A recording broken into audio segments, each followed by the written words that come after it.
Olá, o rompimento da barragem de Fundão, em Mariana, Minas Gerais, em novembro de 2015, devastou 3 distritos do município e deixou 19 mortos.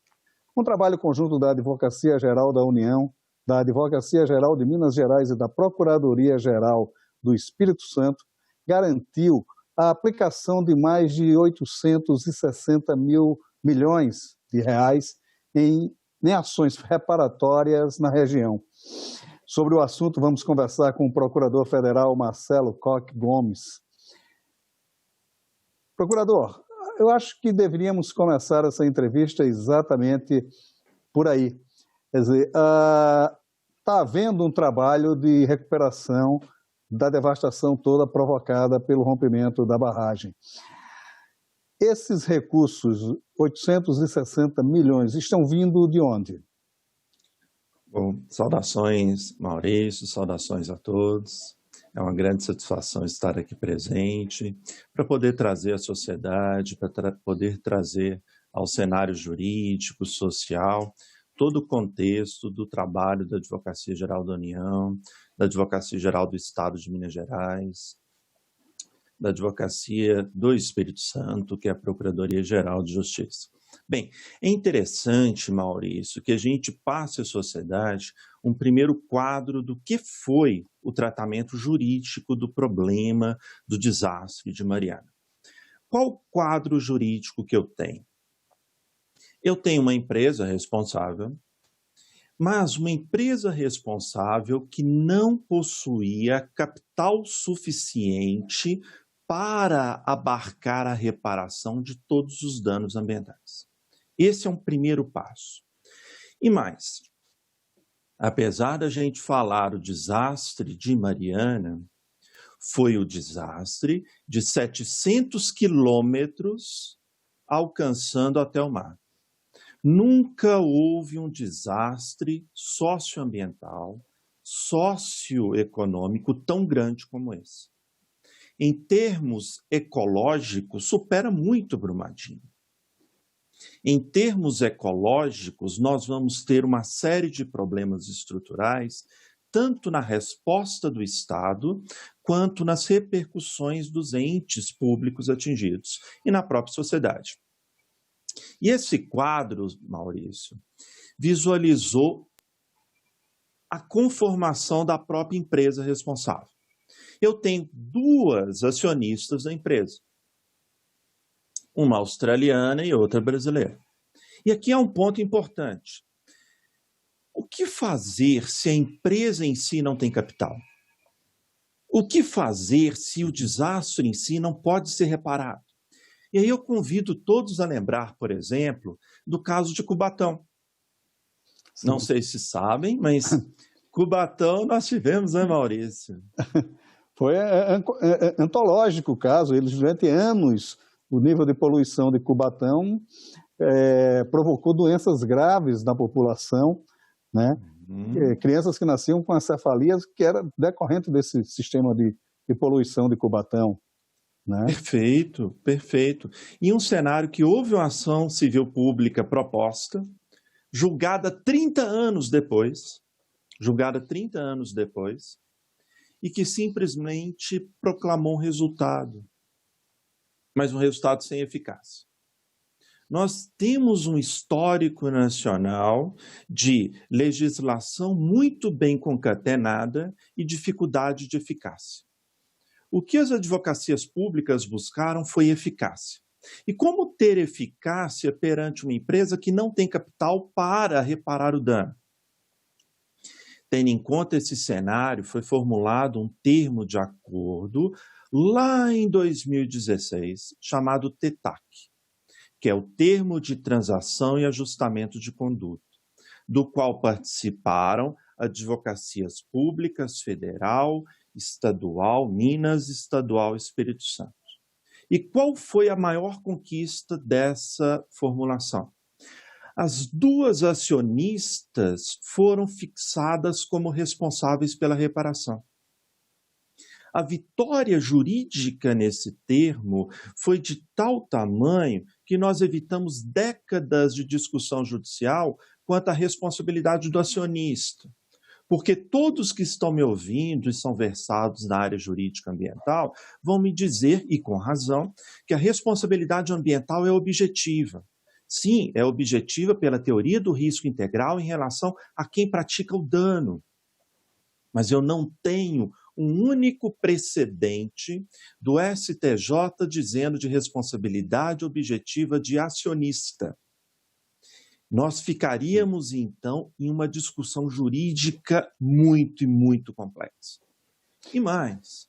Que foi o que aconteceu com o Cubatão, que o senhor citou aí, que o poder público terminou agindo, resolvendo o problema da poluição em si. Cubatão é hoje uma cidade não livre de poluição, mas com um nível de poluição aceitável, mas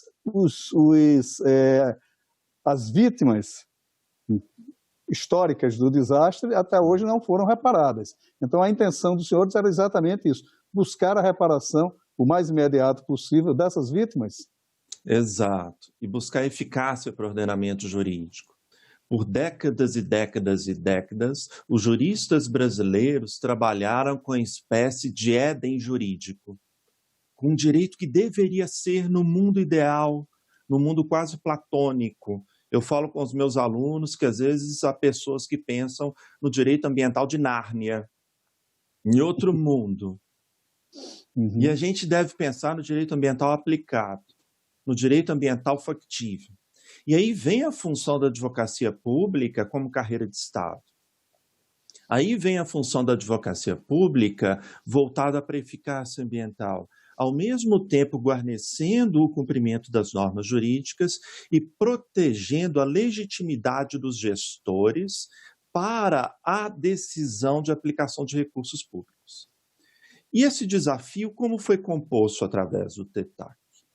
Através do TETAC foi formulada, Maurício, uma instância interfederativa, composta por União, composta por Estado de Minas, composta por municípios, pelo Estado do Espírito Santo e também composta pelos atingidos. A partir de uma importante participação da Defensoria Pública, de uma importante participação do Ministério Público, foi feito TACGOV, que se uniu ao TETAC para dizer: atingido, nós queremos te ouvir. População que foi vitimada, nós queremos te ouvir. Mas um ouvir integrado entre o ambiental e o econômico, porque a tríade economia, ecologia e sociedade deve caminhar junta na recuperação ambiental. E como caminhar nessa tríade? Como estruturar essa tríade? Nós buscamos, através do processo na 12ª Vara de Minas, de forma exemplarmente conduzida pelo magistrado federal, a estruturação de um processo que mantivesse um acoplamento, uma união entre as discussões judiciais e a discussão administrativa. Já se passou. Sim. O trabalho de vocês, então, era, de certa forma, encontrar uma solução, fazer um equacionamento em que a empresa pagasse pelos danos, né? Mas que também não chegasse à falência, porque aí criaria outro problema social. Seria mais ou menos isso, né? Porque o montante é verdadeiramente impagável, né? Uhum. Então, quer dizer, era se buscar essa equalização, quer dizer, o trabalho foi mais ou menos fazer justiça às vítimas, mas que a empresa tivesse sustentabilidade econômica para a manutenção dessas indenizações. Seria mais ou menos esse o trabalho de vocês? Perfeito. E a estrutura traçada pela advocacia pública foi: as empresas, as duas acionistas, devem constituir uma fundação e depositar recursos nessa fundação. Certo. A partir do momento que a fundação denominada como Fundação Renova, tem um alavancamento de recursos por parte dessas duas empresas, eu elimino a discussão de responsabilidade das duas. Eu digo: vocês duas devem injetar dinheiro na fundação e a fundação cumpre com a responsabilidade da reparação. O ponto interessante é: existem problemas com a Fundação Renova? Existem. Mas a Fundação Renova e todo o arquétipo, toda a estrutura que foi feita, garantiu que na primeira vez na história do Brasil, nós tivéssemos uma construção para resposta a um mega desastre. Nunca houve isso, nunca. E essa construção garantiu que ambas as grandes mega mineradoras depositassem os valores junto à Fundação Renova, como de fato foi feito. E a Fundação Renova, Maurício, sim. Não, a Fundação Renova, ela foi criada para... Mas como é que é feito o gerenciamento dessa fundação, desses recursos? Quer dizer, ela recebe recursos de outras mineradoras, né? E não só da Vale do Rio Doce, mas também de outras mineradoras. Esse montante todo, como é gerido, como é feita a gestão desses recursos, quem é que dirige a Renova? Perfeito. A Renova é uma fundação constituída pela BHP, australiana BHP, e pela Vale. As duas que são as acionistas da Samarco. Então, a partir dos recursos das duas, os valores vão para a Renova e a Renova executa projetos validados, efetivados por esse Comitê Interfederativo, que é o CIF, que é presidido pelo IBAMA. Em outras palavras, eu tenho uma integração da sociedade dentro do CIF, em uma estruturação do poder público que traça deliberações. E por meio das deliberações, o CIF diz: Renova, cumpra e execute atividade X. Renova, cumpra e execute atividade Y. E dentro desse quadro geral, nós podemos pensar, e por vezes pensamos, de uma forma bem estreita do ponto de vista ambiental, imaginando que o impacto ambiental tem que ser feito só de forma reparatória. Mas não, Maurício, tem um impacto compensatório também, que a sociedade pouco aborda. Por exemplo, você chegou a refletir a respeito do que seria esse impacto compensatório, Maurício? Sim, como é que é feito esse impacto compensatório? Porque não é só reconstruir Bento Ribeiro, por exemplo, né? Teria que retomar as atividades de Bento Ribeiro, as atividades dos moradores de Bento Ribeiro que perderam tudo, né? No desastre, né? Quer dizer, como é que é feito essa gestão? E não só do distrito em si, de todos os 700 quilômetros. Então, nós tivemos uma série de cidades afetadas e essas cidades foram para dentro de câmaras técnicas, nas quais servidores públicos, de uma forma integrada e com participação da sociedade, começaram a apurar as lesões que ocorreram nos municípios mineiros e capixabas.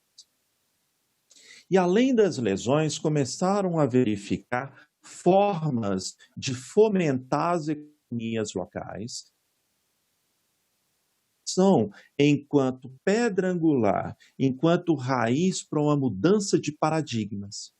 Dentro desse norte, as câmaras técnicas, apoiadas estruturalmente pela Advocacia Geral da União, apoiadas estruturalmente pelas advocacias do Estado, puderam efetivar o seu papel junto aos municípios e fixaram valores de 3 a 7 milhões para serem destinados para a educação dos municípios atingidos. E por quê? Porque fomentando a capacidade, a qualificação da minha criança, do meu adolescente de hoje, eu tenho um resplandecer econômico no futuro. Eu tenho uma reestruturação da base econômica. Mais do que isso, investir em estradas, investir em turismo, no ecoturismo, como foi feito, inclusive em parques estaduais, me permite a abertura para uma economia verde, me permite uma abertura para que essas pessoas possam desenvolver a sustentabilidade concreta, não a sustentabilidade etérea, a sustentabilidade perdida no tempo e no espaço, mas uma sustentabilidade na qual o meio ambiente seja fator positivo de ganho econômico. Para isso, eu preciso de ter acessibilidade, para isso, eu preciso de ter estradas. Portanto, a função reparatória fixada dentre esses quase 1 bilhão de reais, engloba também a reestruturação de malhas viárias. Por quê? Porque a pessoa que vai fazer turismo, isso é interessante em qualquer sociedade, ela quer estar no verde, ela quer estar numa cachoeira, numa imagem bonita, mas ela quer chegar lá de carro, ela quer chegar lá de forma confortável. E chegar bem, né? Porque essa Chegar bem. questão do turismo, por exemplo, tinha sido criado um, um passeio de trem, né, que iria de Belo Horizonte, creio que até ia ao Espírito Santo, né? Não sei se chegava até Vitória, mas enfim, que corria ao longo do Rio Doce, né? Era uma linha férrea que corria ao longo do Rio Doce e que a principal atração era exatamente a paisagem do Rio Doce. Exato. Que acabou, né? Esse passeio eu não sei nem se ele continuou durante, logo depois de Mariana. Mas foi um impacto, num determinado momento, ninguém queria ir, porque não tinha atração. O Rio Doce tinha acabado, né? Do ponto de vista de atrativo turístico, né? Quer dizer, isso foi um dos impactos, quer dizer, que a gente sequer se dava conta, né? Quer dizer, houve a retomada desses projetos turísticos, tudo bem. E as outras atividades econômicas, porque, por exemplo, esses distritos que foram atingidos, eles eram eminentemente produtores de leite, de queijos, enfim, da pecuária, né? E da agricultura, que acabou. Também está sendo feito projetos na recuperação dessas atividades tradicionais, de lá como é que isso está sendo feito? Ótima pergunta, ótimo questionamento. Nós temos 42 programas sob acompanhamento do CIF, do Comitê Interfederativo, com atuação integral da Advocacia Pública, integral da Advocacia Geral da União. O que isso faz por atuar? Faz que esse R$1 bilhão que já foi conseguido, já foi fixado como destinação para saúde com construção de hospital, para as estradas, para a estrutura rodoferroviária e para a implementação de parques de desenvolvimento, parques industriais de desenvolvimento, ao lado da educação, seja acompanhado por outros programas, esse valor seja acompanhado por outros programas, para a reestruturação do impacto socioeconômico local. E esse impacto socioeconômico local tem outras matrizes e outras perspectivas. Por exemplo, quando se fala de impacto à economia local, se eu tenho um impacto econômico, Maurício, eu vou ter também um impacto sobre a gestão do município. Se eu tenho um impacto sobre a gestão do município, eu tenho uma redução da resiliência do município. Para que a gente possa entender isso em casa, o que é resiliência? Vamos imaginar uma árvore de coqueiro ou de bambu. Vem um vento muito forte, ele vai e volta, ele vai e volta.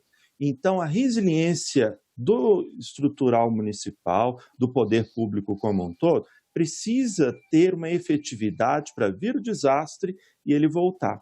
O que aconteceu dentro do processo? Nós entramos com uma série de medidas, a Advocacia do Estado de Minas, a Advocacia do Espírito Santo e a Advocacia Geral da União, para garantir o restabelecimento dos fatores de resiliência dos municípios para responder ao Covid.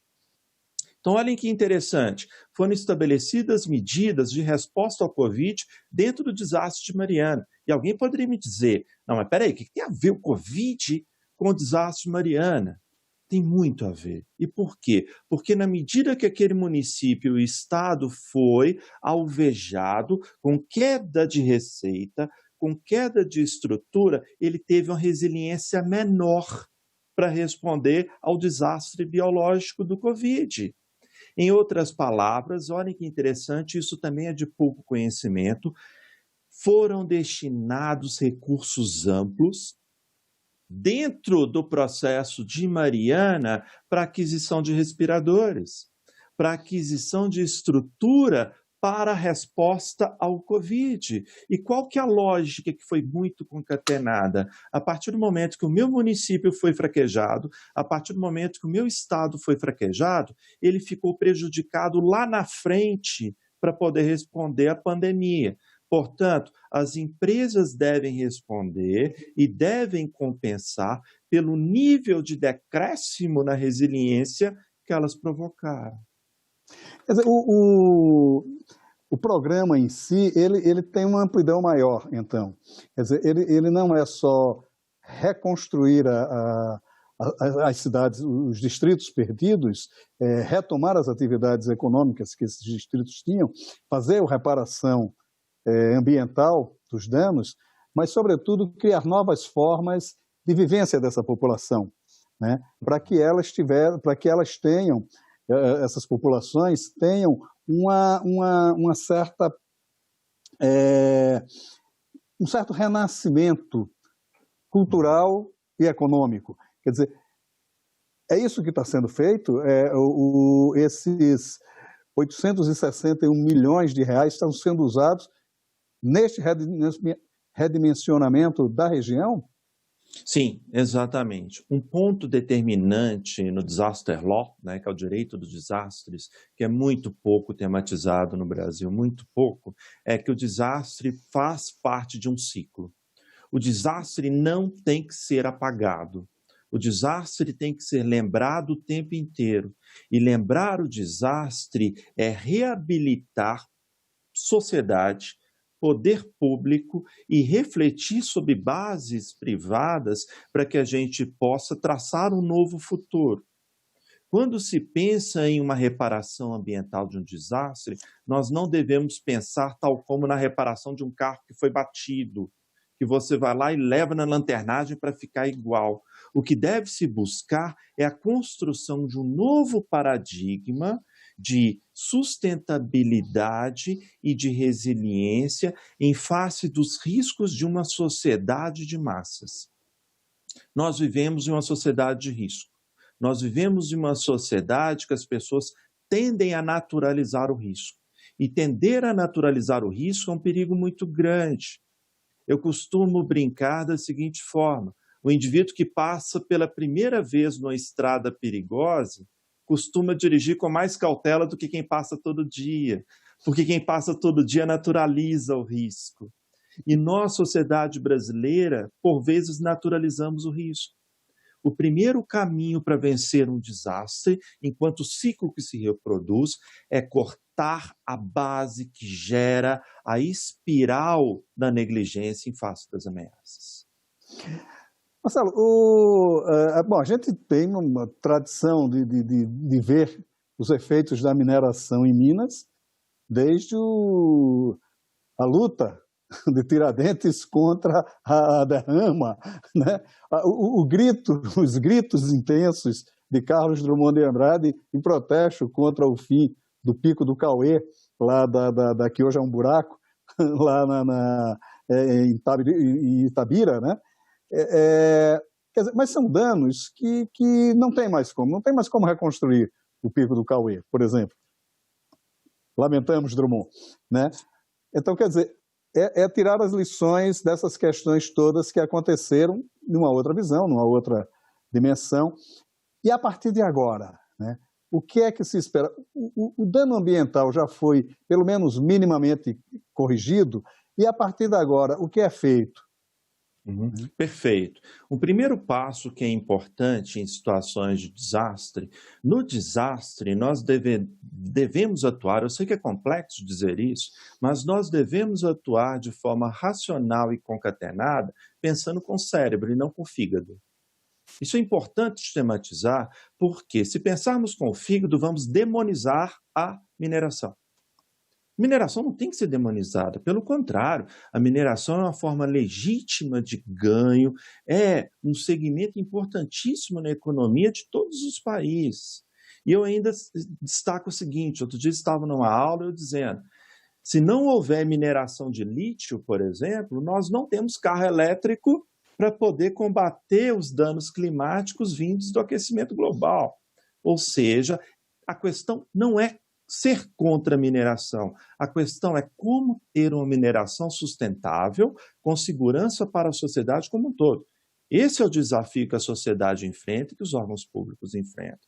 Dentro desse parâmetro, as medidas tomadas hoje As medidas tomadas hoje correspondem a uma efetiva recuperação dentro da área atingida. Há muito por ser feito, há muitíssimo por ser feito, porque estamos no maior desastre socioambiental e socioeconômico da história.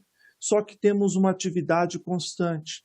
Para a sociedade poder ter essa dimensão como um todo, isso fica publicado dentro do site do IBAMA. Quem coloque lá Comitê Interfederativo IBAMA, nas próprias redes de pesquisa, vai encontrar todas as atividades que estão sendo feitas, dentro de mapeamentos, dentro de diagnósticos, com uma atividade efetivamente voltada para controle. Nós temos desde medidas consagradoras de posições fixadas de cumprimento pela Fundação Constituída, até determinações feitas pelo CIF, conduzidas pela Advocacia Pública, para aplicar multas junto à Fundação Renove e junto às empresas, porque elas não cumpriram determinações. Em outras palavras, o que se quer é a reparação integral dentro de balizas normativamente traçadas. E para isso nós precisamos de uma atuação do Estado firme e contundente, mas com previsibilidade, mas com segurança jurídica e transparência para com a sociedade.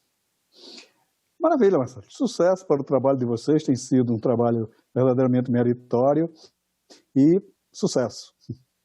Obrigado pela oportunidade, agradeço a todos e a todas, e a Advocacia Geral da União salienta para todos e para todas que tenham interesse em saber as medidas que estão sendo feitas, que elas estão divulgadas dentro das redes de internet, dentro dos padrões e dos painéis institucionais como um todo. Tá? A transparência que se faz é uma transparência em favor da sustentabilidade e da consagração e das normas constitucionais. Muito obrigado. Se você quiser rever esta ou outras entrevistas, é só acessar nossa página na internet senado.leg.br/TV ou o canal da TV Senado no YouTube. Muito obrigado pela sua atenção e até o próximo Cidadania.